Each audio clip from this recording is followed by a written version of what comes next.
Hi. Hello guys, if you're brand new to my channel, my name is Nikki and this is my book nook. Y'all, today we are talking about Kulti by Mariana Zapata. This is my very first Mariana Zapata book. I really do not know much about her as an author, but the one thing I've consistently heard over and over is that she is the queen of slow burn romance. All of her books are super thick, it's super long, drawn out, lots of tension, lots of build up, and she did not disappoint. I absolutely thoroughly enjoyed every second of this book. As long as it was, I blew through it so fast. It was so freaking good. It was so different from anything that I've read recently, and I am just so excited to talk about it with you guys. I'm not gonna give away any spoilers in this video because, as always, if I love a book, I want you to go read it. So yeah, let's just talk about it. So, Kulti. This book follows a girl named Salome Casillas. She goes by Sal. She is a professional soccer player in Houston, Texas, funny enough, which is where I am from. So a lot of places in this book I totally recognize the names of, and it was really interesting to see. But anyways, Sal has grown up playing soccer her entire life. Obviously, now that she is a 27-year-old professional soccer player, soccer has always been something that has been really big with her and her family. Her brother is also a professional soccer player. They've grown up watching it. It's been a huge part of her life, and her biggest idol whenever she was growing up was always this guy that played on the German team. He is the soccer star of all soccer stars. I feel like he's kind of, I don't know anything about soccer, so please don't come for me, but I feel like he's kind of the equivalent of like Messi. In this world, Messi's a really famous soccer player, right? I'm trying here. But his name is Rainer Kulti, and he played on the German team for many years. He won tons of awards and stuff, and she was literally in love with him growing up. I mean, she had posters of him all over her bedroom. He was her biggest idol. He inspired her every day to like be better and play soccer, and she just wanted to be half as good as he was. She really looked up to him.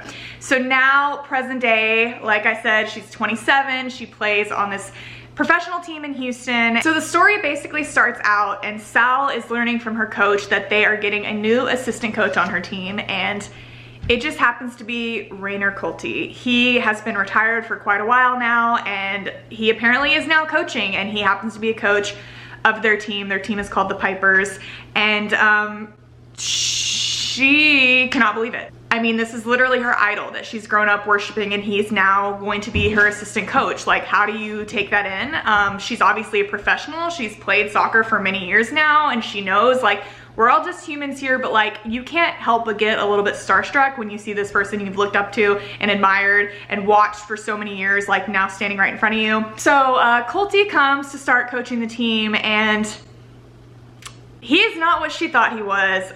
He is an absolute jerk.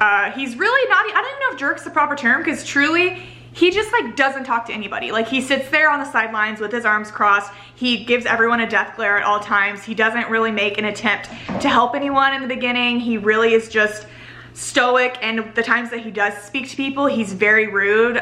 Sal's dad growing up, obviously because their whole family loved him, so their first kind of preseason game, her dad kind of tries to approach Kulti, her not realizing, and he completely blows him off, is so rude to him, and Sal pretty much hates his guts at this point. They kind of have this confrontation, and she ends up calling him like a bratwurst. She's like, who do you think you are? Like, giving somebody 2 minutes of your time can make their entire year. Like, how are you going to just be rude? Like, she is so pissed because he was rude to her dad, and she in general just has gotten bad vibes from him. He's not helping coach at all. Like, she's so let down, she's so crushed, she's so like heartbroken by the idea that this guy that she's looked up to for so long is just a jerk.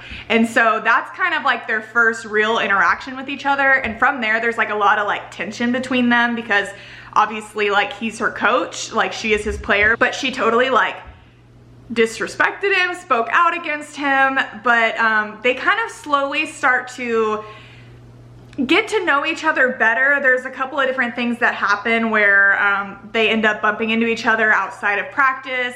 Kulti has a driver that is not super reliable, so she ends up giving him some rides home, and they truly are, I would say, like enemies in the beginning, but slowly but surely they kind of start to form a little bit of a bond.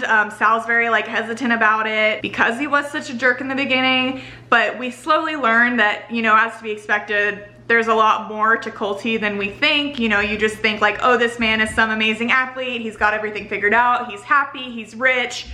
And that's usually not the case. You know, a lot of times those people are a lot lonelier than we think and don't have everything quite figured out, and money doesn't buy you everything.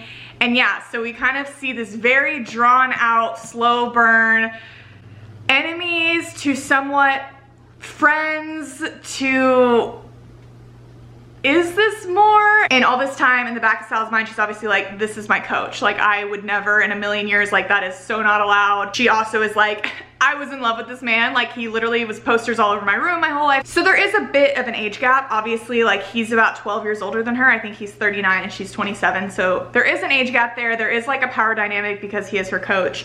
But, yeah, it's an interesting situation because Kulti is so famous. Like, he's literally one of the most famous soccer players in the world.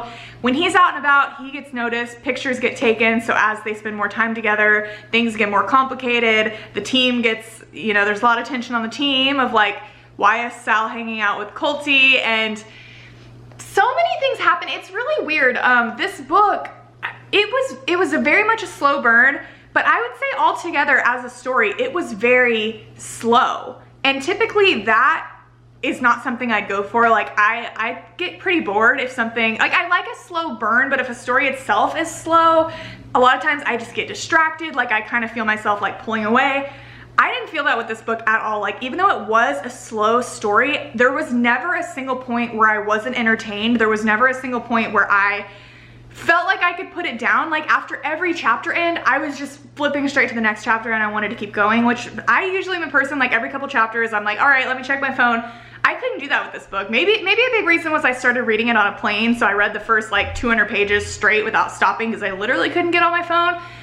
But I flew through this book so fast. I loved it so much. I would give it a 4 stars because it wasn't like the greatest thing I've ever read, but I loved it. The slow burn was exactly what I need. Like, slow burn is so like underrated. Like, I feel like so many people refer to things as slow burn and I'm like, no, you don't understand. Like, I need this drawn out. Like, there's something so satisfying about reading such a thick book and waiting until the very end for things to really like pick up and happen. But I loved it so much. I really liked Sal in this book. I thought she was a really strong character. She really thought things through and was smart and didn't make rash decisions. I felt like I kind of related to her in a lot of ways. She's a big overthinker and that is me through and through. Kulti was just a super interesting character and their relationship altogether was just super interesting. Like, the dynamic of it all and dealing with that. It was just really, really good. I'm excited to read more by Mariana Zapata. I would totally recommend this book. I think I'm gonna read The Wall of Winnipeg and Me next. I think that's what it's called. I always thought it was just The Wall of Winnipeg, and then I realized it was like a Mandela effect like a few weeks ago. I was like, oh, it's and me on the end. Anyways, that's another sports romance. Apparently I'm like a sports romance person recently. I've been reading a lot of those, even though I never thought I'd be into that, but it just adds a whole other fun element. Even if I know nothing about sports, it creates an interesting environment and I really enjoy it. But yes, if you guys read Kulti by Mariana Zapata, I would love to hear all of your thoughts about it. If you have any other Mariana Zapata books that you've read that you would recommend to me, I would love to hear them down below. I know of a few. I definitely plan on ordering those soon. But yeah, tell me your favorites and I will totally add them to my list. But yeah, I think that is it for me today. Thank you guys so much for watching and I will talk to you all very soon. Bye.